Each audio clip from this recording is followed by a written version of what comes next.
Hi everyone, today we're talking to Jeannette Linfoot. She is an ex-corporate CEO. She was in charge of hundreds of millions of dollars of budget for companies like TUI and Saga in the hospitality and travel industries. And we're talking with her about a number of things. Kelly? Yeah, she really brings it home about everything being an inside job as an entrepreneur and even as a leader in your team. She spoke about that real distinction of needing to lead and be the boss in your business rather than the nurturer and the supporter.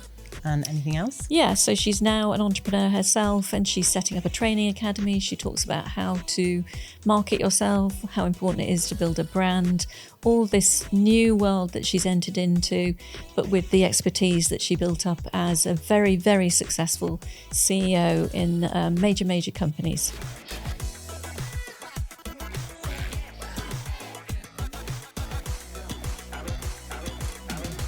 Hey Jeannette, welcome to the Women Who Lead and Sell podcast. Thank you so much. I'm so excited. I've got so many questions for you. You're going to be bombarded. I'm going to kick off with this one. You said that if you get your purpose right, success follows. When did you discover that? When did that kind of go, oh, what happened? Tell me about that. I think I've always believed that, but probably more overtly when I made the decision to jump out of corporate. So the last corporate role I did, I was the CEO of the travel division for a company called Saga, which is a big FTSE 250.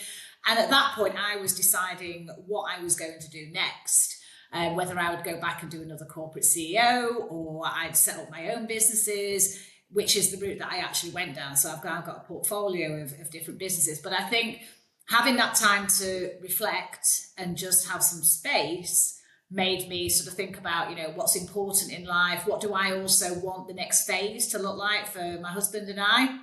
And just really create that life by design. But you can only do that if you're clear on your why and why you do the stuff you do and what's important to you. So I would probably say, mid-40s, I got a little bit of philosophical and decided what the next phase of life was going to look like, but very purpose-driven and aligned with values as well, with my values. So what sort of things were you considering? Because corporate life, you could say that's a very nice life. You looked after, you got the expense account, etc. So you're moving across into business is, it's got its risks, hasn't it? It's not like set. I'm not saying employment is always risk-free, but do you know what I mean? I mean, what was it that made you go, I'm going to try that over there? What was it?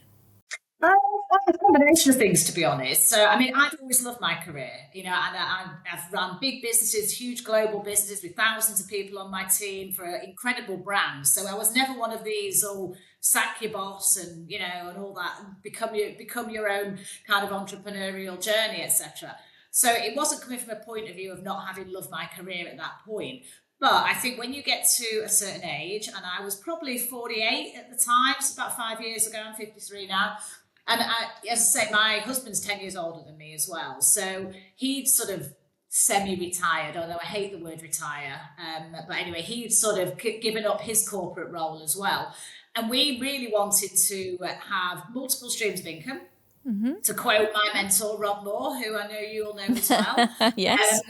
Multiple streams of income. I wanted financial freedom, but I also wanted control over my diary. So essentially, I wanted to create multiple businesses and be able to spend a third of the year away traveling, escape the winter, because I hate the winter in the UK, base myself from anywhere in the world essentially, and just do really interesting, fulfilling work with amazing brands and clients. So I kind of really wanted that freedom, choice, flexibility, passive income, multiple streams of income, and creating a life by design really that fitted our passion for travel and all the things we wanted to achieve, like personally as well. So it was a combination. I was probably having a midlife crisis.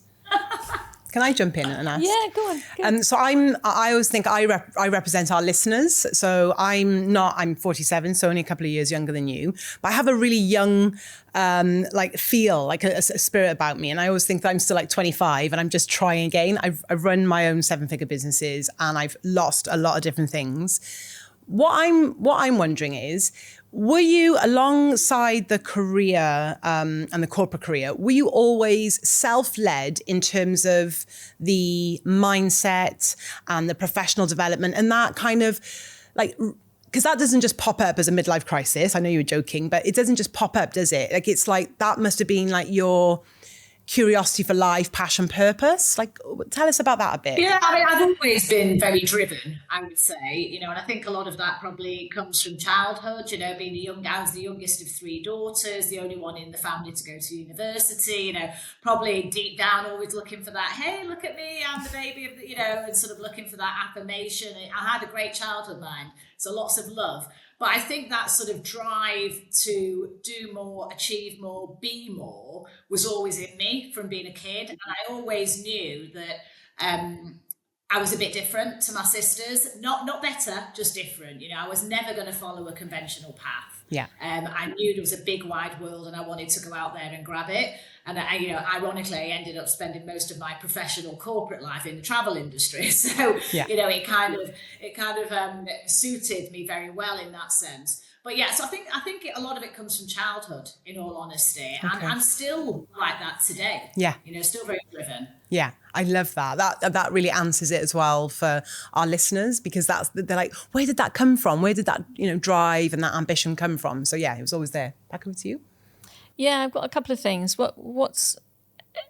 Firstly, what's your Mount Everest? What's your next Mount Everest? Because I get the impression you've probably led the life that a lot of people would love to do. Like you've probably travelled quite widely. So most people, that's an aspiration.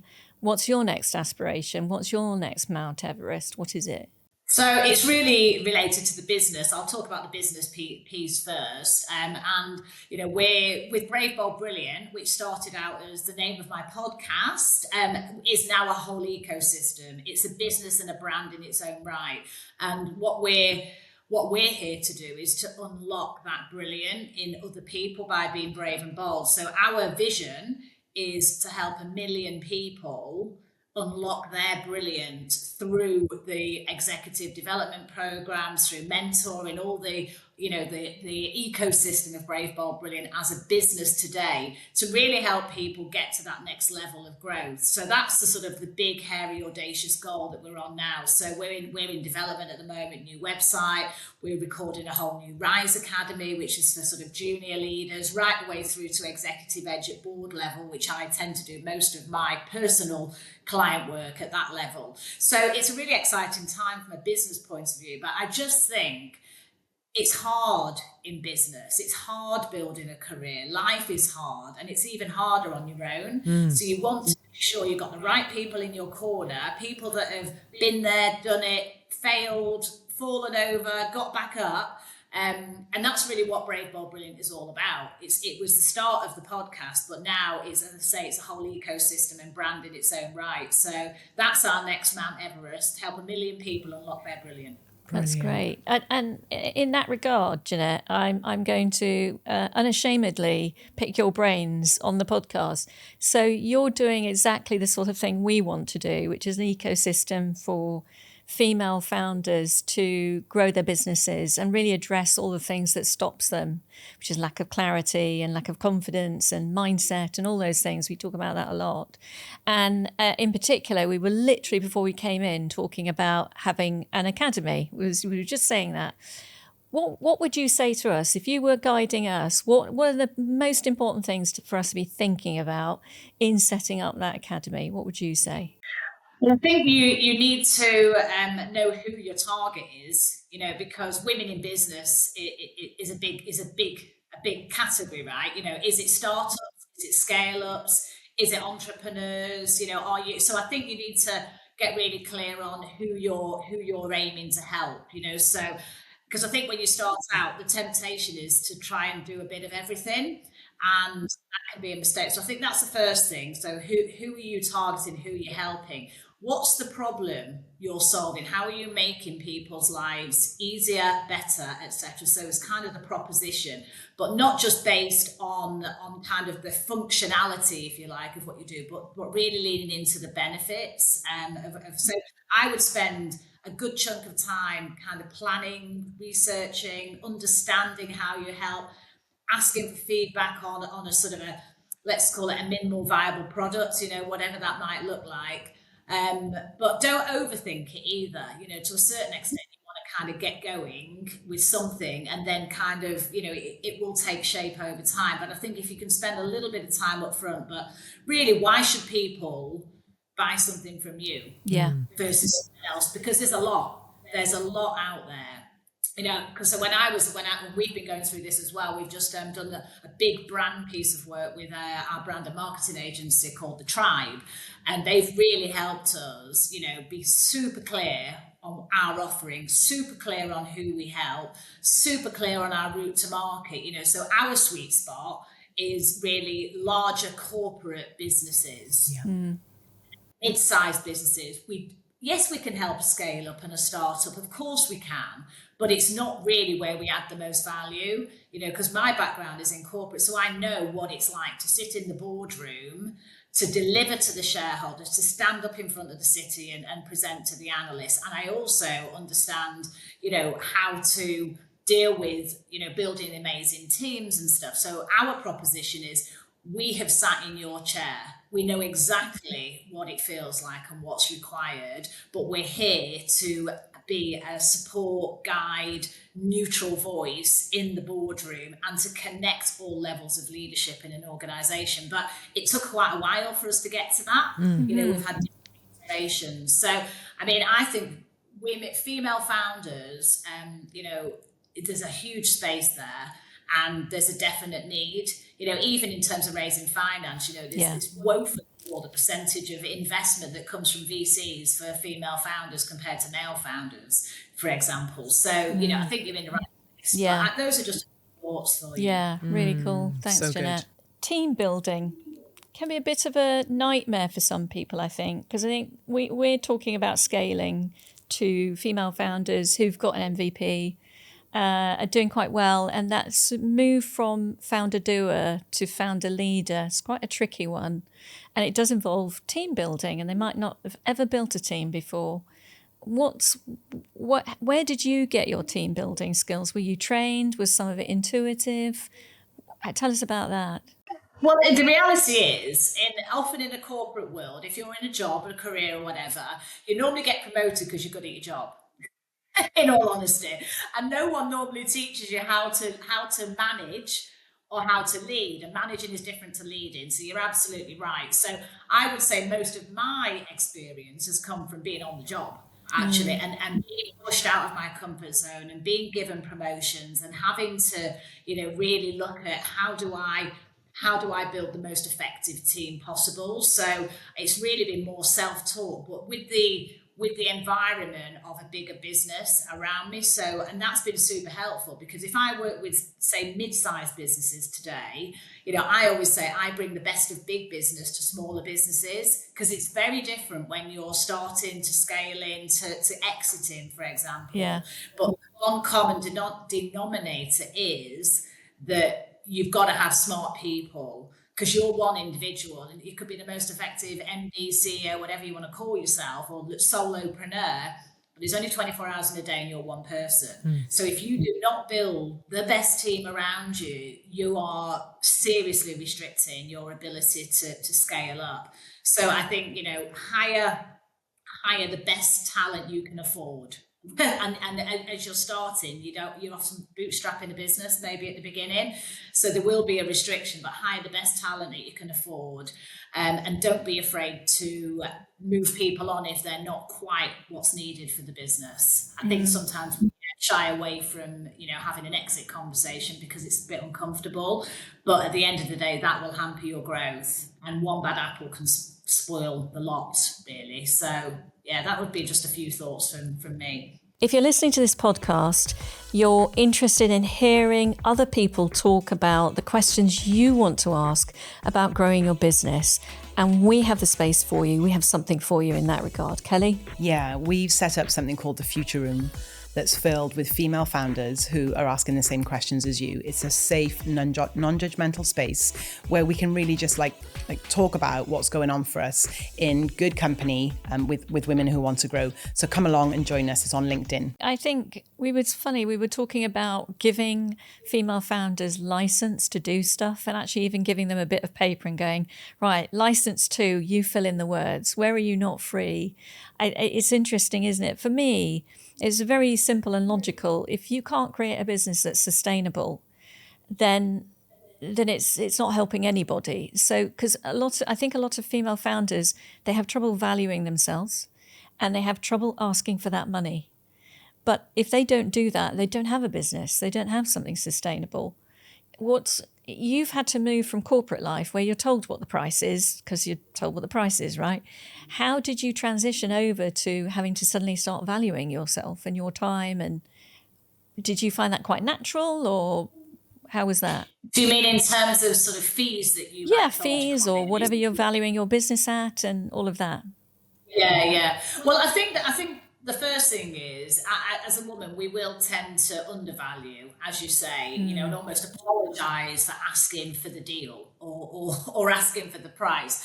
And I used to struggle with this as well. I was brilliant on behalf of the business. I could negotiate the hell out of it, out of multi-millions. I mean, I used to do acquisitions that would be up to £600 million worth of value, and in all parts of the world, China, India, Brazil, you name it. And I'd be a shit hot negotiator on behalf of TUI or on behalf of Saga. But it's a little bit different when it's your own business, because it can be a bit awkward closing the deal, a bit awkward, saying what the price is maybe for something. So I would say it's always worthwhile investing in your personal development. And if selling is an area that you struggle with, then get yourself some training. Yeah. I've been on a number of sales courses that have really helped me, just in terms of how you structure it and how you kind of do a lot more listening than talking very often, because normally the client will give you the answer if you let them speak, whereas you tend to jump in because you're nervous, or when it comes to asking for the price, just like, and you kind of, so I think that has helped me in terms of build the confidence. The more you do, the better you're going to get. I would say practice on those potential target clients or businesses, whoever you're targeting, it's B2B, practice on the ones that are less important first, right? Because if you're nervous about this, you don't want to be going in with like the client that you really want, having not cut your teeth on a couple of other conversations. You never know where they might lead, though. They may lead to a sale, but actually if they don't, you've had a chance to practice. So I think that's quite useful as well. But also I think you find your price point. You do find your price point. So, like for now, when I charge one-to-one mentoring, for example, I charge 3 times today than what I did 5 years ago. Mm-hmm. So I tested the market. I kind of went in at a certain price point that I was comfortable with based on a bit of research, etc. But then, of course, I was then pushing that up, and people are going, yeah, absolutely, we want to be mentored by you. So, and then you go again. So you can find your level in terms of what's the right price point and how much you value. But I think you've just got to constantly remind yourself how good you are, what you bring to the table, that there's only one you. No one else can offer what you offer.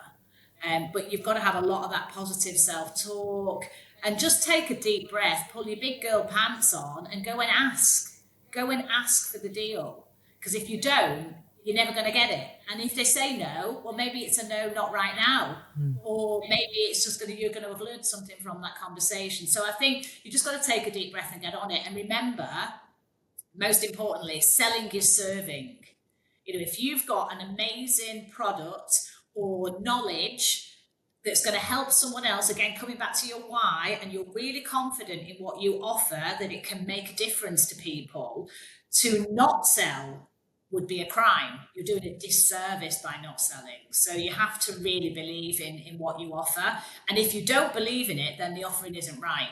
You need to get something that actually you really are passionate about, that you can speak about, really confident, is going to really make that client's life better. And once you're there, you don't have a problem asking for the price then. It's not selling. Yeah, exactly. We've been talking about this, haven't we? Yeah. Yeah, I mean, in a way I look at it is I'm selling oranges. I've just got to find the people that want oranges. Don't try and force oranges on the apple people. I'm selling oranges, and it's about, I think, when I'm talking to female founders, because we have a consultancy, I say, look, marketing is really simple. It's the right message to the right ear at the right time, and you presumably got the right product.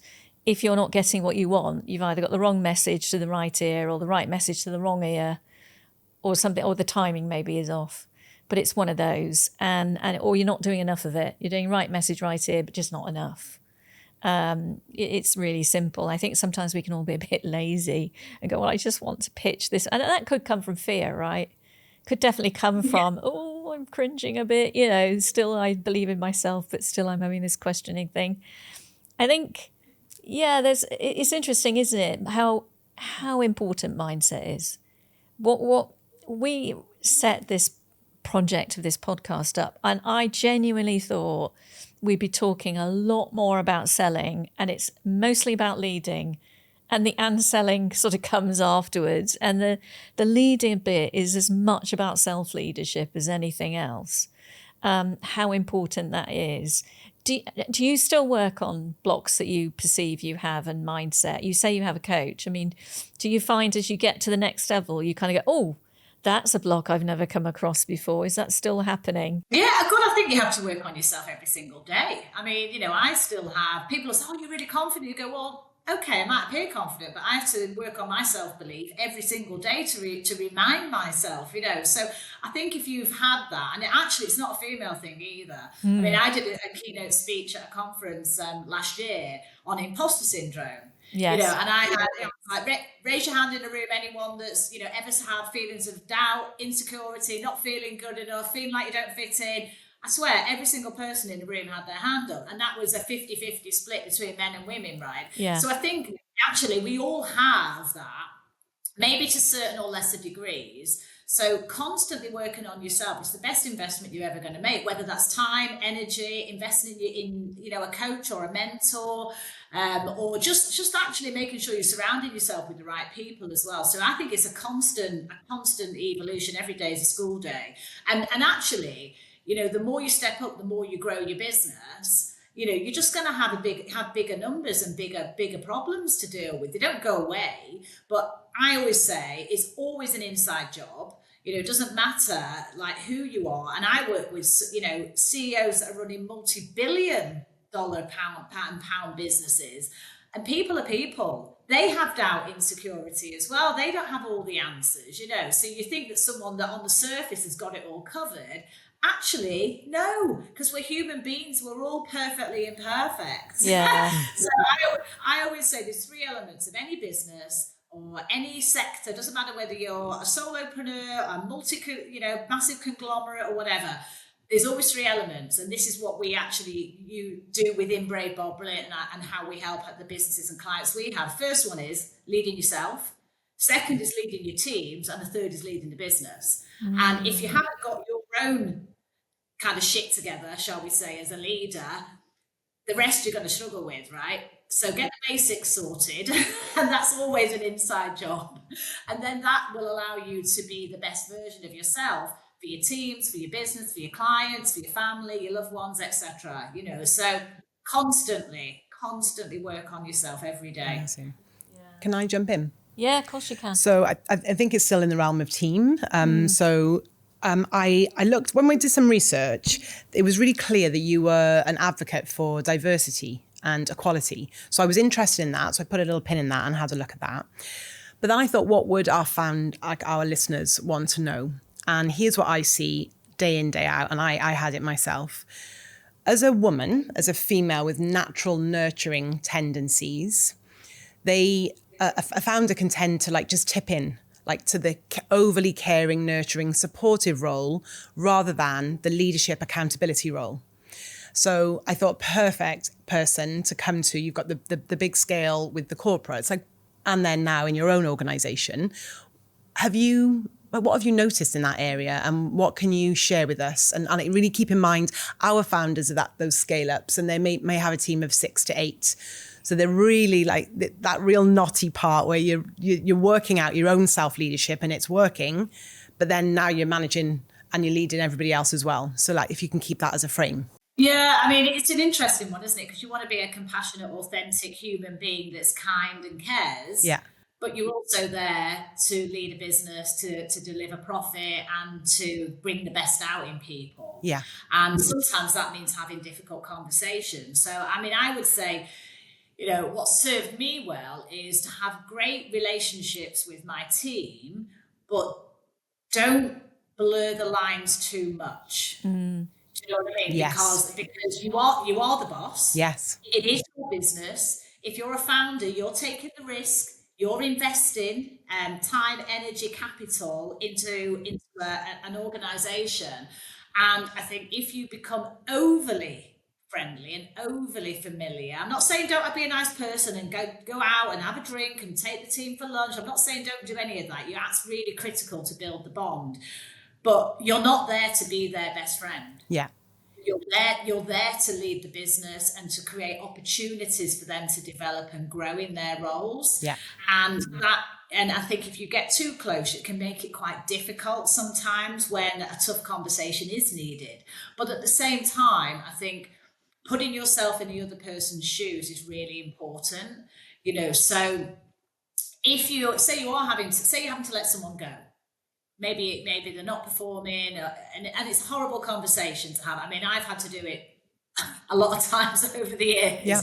And it's never nice. It's awful. You feel like shit doing it. You really do, because we're human beings at the end of the day. But I always think, well, if I was receiving this news, how would I want that to be delivered? Yeah. Would I want someone that's waffling, is unkind, is bullshitting, or would I want someone that's going to be really honest, really fair, is going to give me specific feedback on why we're actually at this point, and obviously try and send that person on their way with elegance and grace and with as much generosity as you can possibly give. So I always try and put myself in the other person's shoes, and also, sometimes people actually respond better to strength in leadership and decisive decisions. You might think you're doing them a favor by over mothering them. You're actually not, because you're not allowing them the strength to fail, learn and grow. If you're always stepping in, or you're always being overly, you're actually doing the other person a disservice, because you're not giving them the opportunity that they might need. So it is a difficult one, because you want to have that great relationship, but and you don't want to become a right bitch, do you, at the end of the day? Yeah, that's it. It's the pendulum swing. That's what they talk about. And I remember it from way back, but I think there was a real maturity issue going on then for me. And I was trying to find out my natural style. But when you hear it over and over again, I think that very pragmatic, like, you are a human, you want to be kind, but this is actually your role. That's a real straightener. And I think it is important. And there's actually a lot of freedom and peace in that. It's like, that's my role here, to run the business. And yeah, such a great response. Anything from you? Yeah, it just reminds me of being a mother. So I have 3 daughters.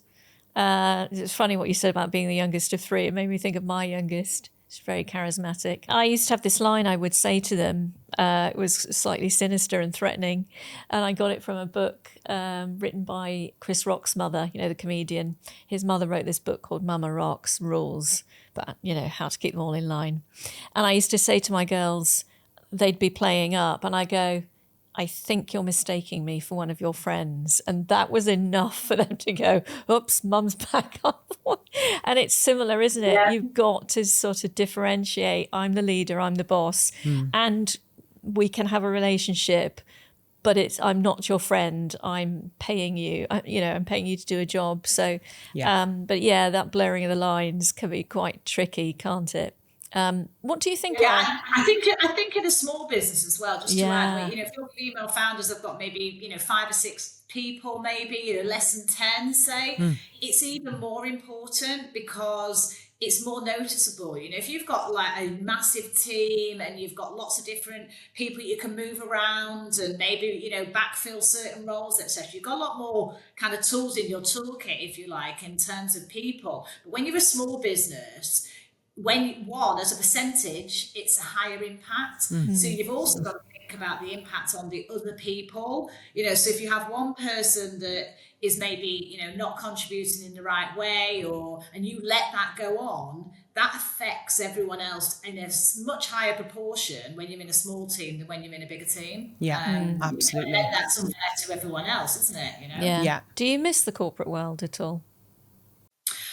Well, I do and I don't, because I'm kind of in it still with the clients that I have. So I get the best of both worlds, to be honest. I'm very incredibly lucky. So I get to, you know, be in the boardroom with the CEO and the board, you know, talking about strategy growth. And I do a lot of board effectiveness, you know, what's a high performing board as well. And, you know, looking at psychometrics and the personality profiles and where are the gaps and what happens when we're overextended and under stress, et cetera, as well as having those conversations. So I kind of feel like I've got a really great combination right now. So I'm still there, but I'm not on the hook for delivering the P&L of a big FTSE, you know. Yes. 250. I am on the hook for delivering your own the P&L. P&L. Our own businesses, of course. Yeah. It's a really nice position. And then, of course, I get to choose, right? I choose which clients I have. I choose who I mentor one-to-one. And if I think I'm not the right person or the right fit, or maybe I just don't gel with them, I'm just not feeling it, I say no. I'll say thank you ever so much, but I don't think this is going to work.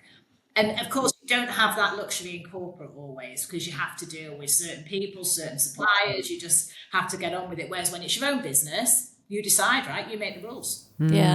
Yes, I love that. I've got a question. Yeah. I just want to check in. So in terms of like Gen Z, there's a couple of things in research that I found that you were just like adaptability and communication. Because some of our founders are very young, actually, you know, like 24. Like, what have you learned about that? What can you share from your experience? It's been like a couple of decades of the different, what can you share? Yeah, I think it's interesting because, you know, there's a lot of negative press around Gen Zs, isn't there? You know, snowflakes, don't want to work, not loyal. You know, there's quite a lot of negative noise, I think. Whereas actually, I think it's around when you've got multi-generational teams, which a lot of businesses will have, you know, because you might have people that have been around and have got professional experience of 30 plus years. You've got Gen Zs that are starting out in their career. And actually, every single generation or every type of person, you know, whether it's millennials or Gen Zs or baby boomers and all these great titles that we have, everyone brings something, don't they, to the table, you know, and actually having, you know, Gen Zs working with more experienced people can bring, you know, a flexibility, you know, they're digital natives, you know, they've got a sort of a hunger and a drive. They also tend to be, I'm generalizing now, are very focused on the values of an organization, you know, very driven on purpose, you know, and are you doing the right thing by people, planet, etc. as well, you know, so tend to lean into some of that. Whereas, of course, someone that's maybe got more experience or has worked in a you know, has been around the blocks for quite some time, they can learn a lot from Gen Zs, but vice versa. Yeah. So I think we have to always be looking at an individual. I mean, labels are dangerous, I would say. Yeah. They exist for a reason to help us identify. But the reality is, you know, if you're getting to know people, you want to understand what's kind of behind them, what do they want to achieve, why have they chosen to work with you. I think that Gen Zs are probably a lot more picky about who they work for. But that, again, is a great opportunity because as a business and as someone that maybe has been in business a long time, it gives you the chance to actually, you know, make sure that you're doing the right thing in the right way. You know, I've got all that best practice in, because if you don't, you won't attract that young talent that you're looking for. And even more so, how do you retain them? You know, so I think it helps you sharpen the saw a little bit, to be honest, in terms of policies, procedure, your values. And I think it's a good combination of all of those generations in a business that really, has a role to play. Everyone has a role, and everyone can bring value, can't they? Yeah, very yeah, much so. definitely. Very much so. That leads me on to another question. So in terms of you unlocking greatness in others, does that just happen around you, or are you intentional about like who you are and how you're being so you can lock potential from others? In terms of my own Yeah. side of it. Oh yeah, completely intentional. Yeah, I think you have to be.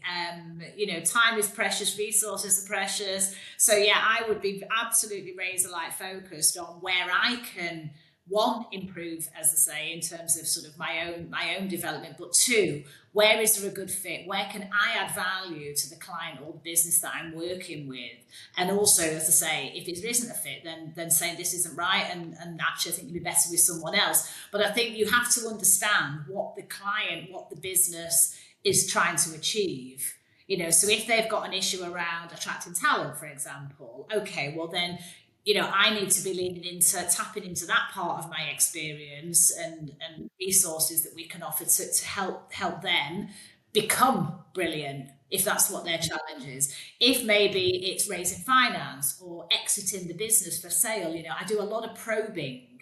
When I start working with an individual or with a business, I'll do a lot of kind of diagnostic, a lot of questioning. What are you trying to achieve? Why? Coming back to why. Why is it important? What's your time frame? What level of investment have you got to put behind this? Because then we can craft something that's going to be very, very relevant. I can tap into the knowledge that I have personally. And if I haven't got that experience directly myself, well, then I can lean into someone else on the team and go, actually, okay, now what you need is a brilliant marketeer. I'm not a marketeer. I've done a bit, because you have to when you have a full P&L, of course, but you bring in the right talent.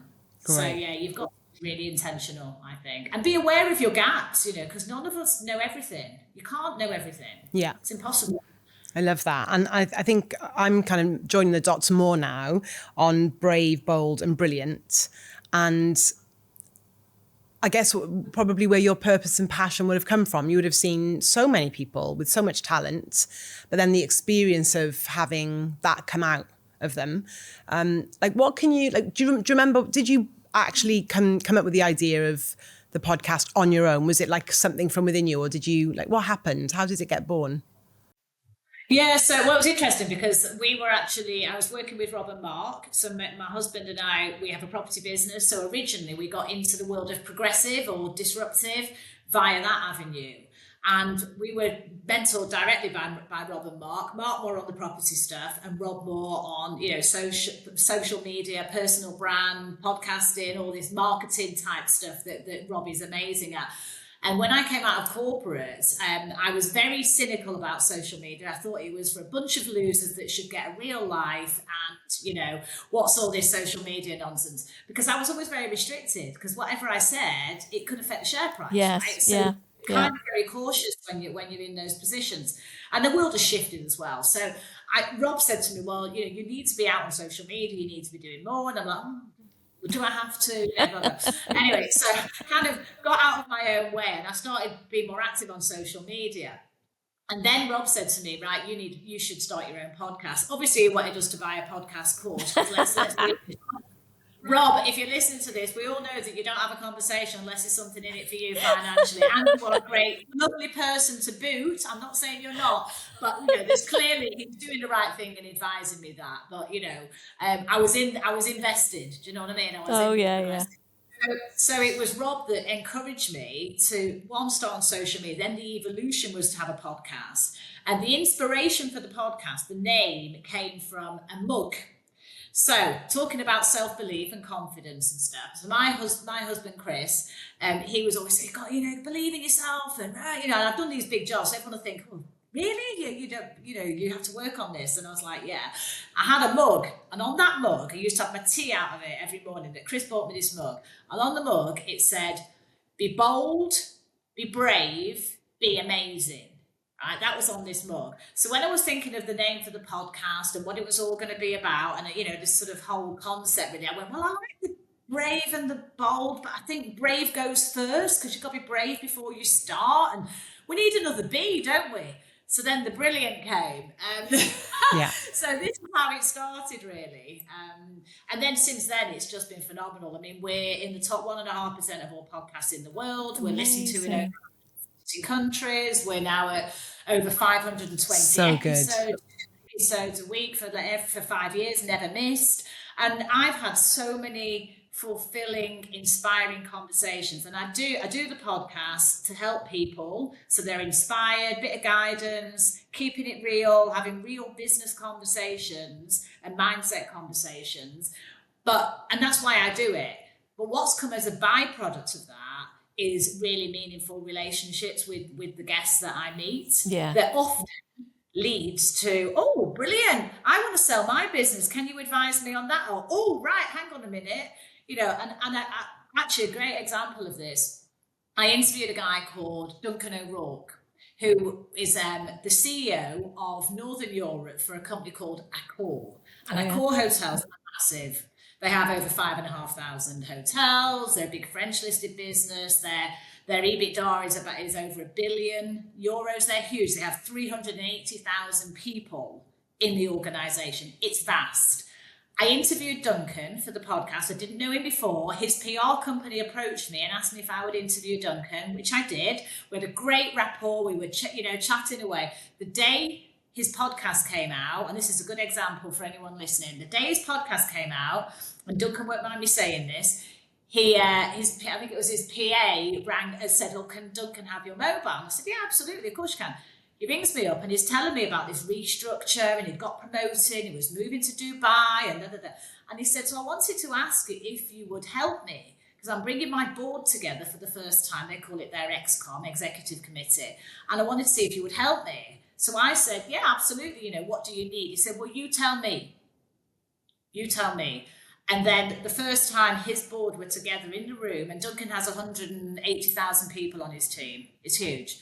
The first time his board was together was with me, 3 days facilitating what has now become our Executive Edge program. Amazing. And the results are phenomenal. But that came from a connection, a human connection via a podcast guest. Yes. It's not the reason I do it, but people do business with those that they know, like, and trust. Yeah. So yeah, that's a long answer. I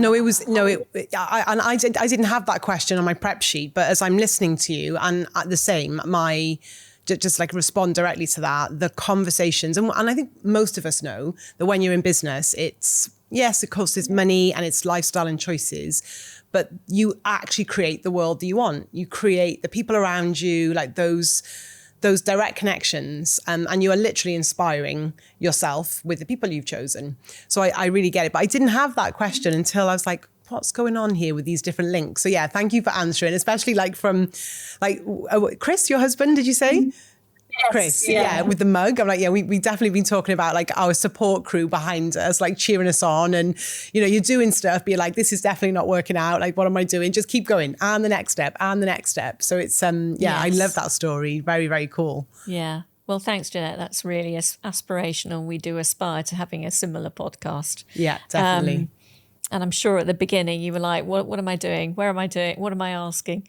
Just like we are now. It's kind of funny. Yeah, I mean, talking about social media and personal brand, there's a lot of digital noise. It's very noisy out there. And I think one of the things I noticed with our female founders is they get very confused in the digital world, like they lose themselves a bit. How do you find that? I mean, you've had a long working career, so you've had a period when it was not that, and now it is. What would you say about navigating that? What have you noticed? How do we navigate that? Well, it's tough, actually, because what I will say is social media can become an absolute full-time job. And as a founder, it can really take so much of your time, especially when you're starting out, you're bootstrapping your business, you want to be out there, it's important, but you've got a million things to do. You're the cleaner, the CEO, the finance director, the marketer, you're everything, aren't you? Sometimes when you're starting, you wear all those hats, and it is very difficult. I mean, what I would say is, for me, when I first started, I was doing all my social media myself, and it was quite overwhelming. But it was really during COVID, so I had more time. because I was working on 3 M&A deals, 3 mergers and acquisitions, and they all disappeared overnight because I was advising clients on buying travel businesses. Yeah. So how do you Oh, God. value a travel business in a global pandemic? Well, the answer is you don't, in actual fact. So those deals went away. So I was left with more time. So I kind of put that under Rob's guidance into getting the social media going. But then I think very quickly, I thought, oh my God, this is like sapping a lot of my energy. So I then made the step of, I just got a VA in the Philippines, someone that could take over some of the more administrative stuff. I would still have to, think about the content and the messaging, but that relieved a bit of time. So I think social media can be incredibly powerful, but it can also be incredibly draining. Yeah. To have a little bit of admin support, even when you're starting out, makes a massive difference. But the reality is, I never pitch for business. I've never pitched for business. And by saying that, but we're always indirectly selling, right? So by saying that, all of the clients that we have today in Brave, Bold, Brilliant as a business have either come from people in my network that I've known for many years, that I've done business with a long time, referrals, or people that have seen me on social media who will then put me a message and say, oh, that really resonates with me. You know what? I really need a mentor. Can I have a conversation? So it's very powerful. And the other thing I would say is, don't get obsessed by the vanity metrics, the followers, etc. I mean, of course they are important, but what's really most important is an engagement. Yeah. And actually, you never know who is watching, who is listening. And very often I get messages all the time of someone saying, oh, I've been watching for, the last 6 months, the last 12 months, what you're doing. They've never liked, they've never shared, they've never commented on a post. They've just been there lurking in the background, watching. So I think it's incredibly powerful, but obviously you don't want to put anything out on social media that you're not proud of. Yeah. And that you stand for. So try not to get swayed by the headline grabbing, whatever. You've got to stick to your values and to your purpose and your why to avoid that overwhelm and distraction, but it can be hugely helpful. So I think you've got to get out your own way. I mean, the other thing that helped me was, I think it was Rob that said to me, people are going to judge you anyway. They're going to judge you anyway. Everyone's judging you. So you may as well put yourself out there for something that kind of stands for something, and you're not going to be everyone's cup of tea. And that's fine with that. Not everyone wants to work with me. I'm not everyone's style. And I think once you get out of your own head, no one gives a shit. You're worrying about all this stuff. Just put yourself out to the world in a way that's congruent with your values. Add that, lead with value as well, I would say, in terms of content.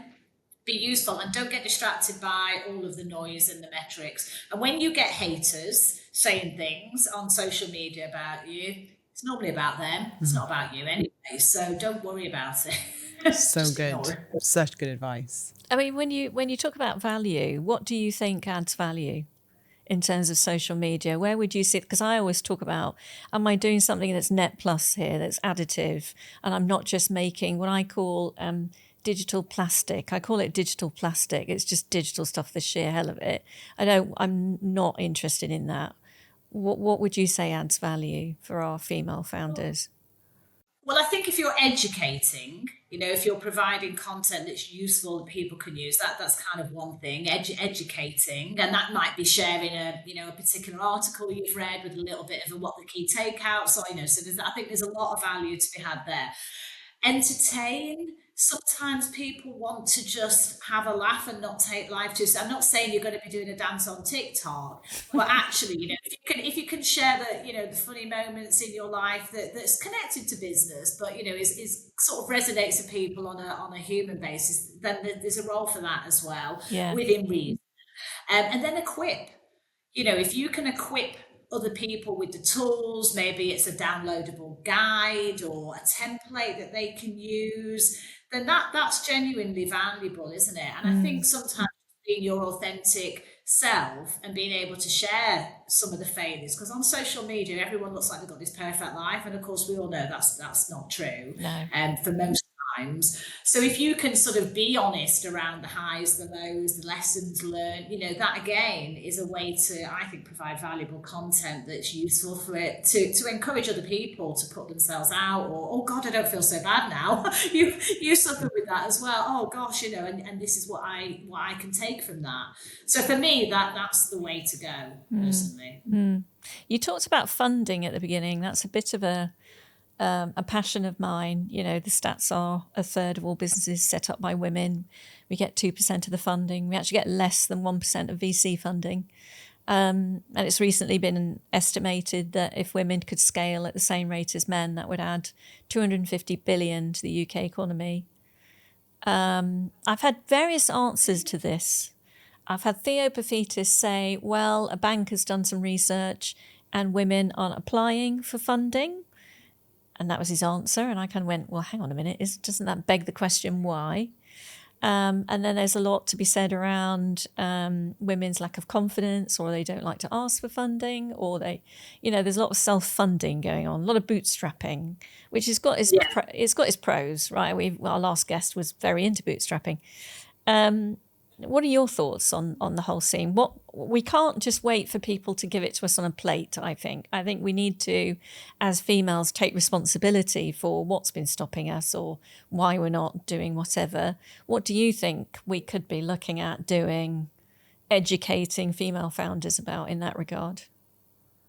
Yeah, I think if you don't ask, you don't get. Yeah. And, people aren't just going to magically find you. And that's often around an inside job, isn't it? That's about a confidence thing to be able to put yourself out there. But so I think that's the first thing. You have to put yourself out there if you want to raise external capital to allow you to grow. It's just a reality of business, right? Yeah. Otherwise you probably just got a job. And you're going to limit your own growth, actually. So I think you do have to take that deep breath and kind of, put yourself out there. I think, surrounding yourself with the right people, going to the right networking business events where you can sort of be inspired or you can meet someone, and, really the network is absolutely critical, because you never know who you're going to meet in that room, who might be able to introduce you to someone. So I think, having interesting conversations is really important. And then, of course, you've got to, I think, ask yourself, would you invest in this business? What are the blockers? What are the opportunities? Are you presenting your business in the right way? What's your pitch deck? Have you got a pitch deck? Are you going in just verbally? If you're a serious businesswoman, these are all the things that are expected, because no one's going to give you money unless they're going to get a return and they're able to see the opportunity, over whatever period of time. So you have to be able to present a compelling investment case. And that allows you, I think, to really shine a light on your offering. And is it as different as you think it is? Is it priced at the right level? Have you got a ready-made pipeline of customers? So I think it allows you to really refine your offering as well. If you're going to go in and pitch, then you need to make sure you've got all of that in place. So some of it's mindset. It really just comes down to that mindset, doesn't it? Leading yourself in the teams and leading your business. Your team could be your external network, the right people. Ask for help. If you're not sure, reach out to other people. So those are just a few things, but otherwise you're just going to hamper your own growth. Yeah. And I'd like to contrast. So we talk about this more privately. So yeah. I just think funding as a conversation for women should just be off the table. We're not talking about funding anymore. I'm all about creating incubators where women come in and they get a lot of rigorous support. Not pitch to me and I'll decide whether I give you money Dragon's Den, but feminine-centered incubation spaces where women can come and go, I have got an idea. I'm making the best natural muesli in my village and I'm selling bits of it. And I think I'd like to take it further. And then they get supported to go around the minimum viable product stage, what it would like to be sold to Asda and Tesco, actually practical, experiential learning incubators. And there are some out there, but really assembling that kind of thing so that when they do get to a stage where their minimum viable product and prospective buyers have said, yes, we would take 6 months supply or whatever, then there's a much stronger case. Because I just don't think funding, women get really skagged, like you skag a dress, like they get skagged on the funding conversation as if we're disempowered and we're not going to have it. And I'm like, but we have loads of power in us, and you actually need to prove yourself in life for everything. So that's not a female thing. That's just get on and do, So I'm glad you asked it, and you do keep asking. I'm kind of like, I think I really found my voice in arguing about this topic. So I'm like, I'm fed up with the funding conversation. And then women go, I'll wait then. And I'm in that conversation. I want them to be in a different conversation about, I can do it. I have the power. Yeah, I think the reality is that there's a role for both, right? There's a role for that incubator. Surround yourself with like-minded people that are at a similar stage as you, gain your confidence and all of that. But at some point, you will have to go in and play with the big boys. Yeah. Right? Yeah. At a certain point. Yeah. So I think also it's really important that you also are surrounding yourself and you're spending time with people that are at least 2 steps ahead of you. Nice. Yeah. Because the danger of having an incubator kind of group like that is that you're with people at a similar stage as you. Yeah. You need to be stepping up. So both are important. I think there's a role for both. But if you are serious about creating a scale business, you're going to need capital. Yeah. You're going to need capital, and there's only so far you're going to be able to grow your business out of working capital. So I think it's both are important. So one, aspire for those bigger conversations, but absolutely grow your confidence here. Yeah. But don't just stay there. Yeah, that's great. Last questions, quick fire questions. Yeah, of course. What's been the most useful system for building your business, would you say? But do you mean by a tech system? Any system, whether it's like writing on a piece of paper, or what would you say is the tool that your go-to tool for, that keeps me in alignment, or that helps me grow, or that helps me do something? What would that be? Yeah, you need a business plan. Yeah, you need a business plan. You need a business plan that covers, the market, your target customer. You've got to get it out your head and down on paper. And, it doesn't have to be overly complicated, but you definitely need a business plan, because otherwise, how do you refine the offering? How do you make sure it's really spot on? And also, what are your projections? What's your 5-year, 3-year plan, say? Because 5 years can be a bit hard when you're starting out. But I think you need a business plan. Obviously, you need all the tech and all the rest of it. But if we're talking about a process and a structure, if you like, you need a business plan. 100%. Yeah, because it's also a roadmap, isn't it? You want to know you're in the right direction.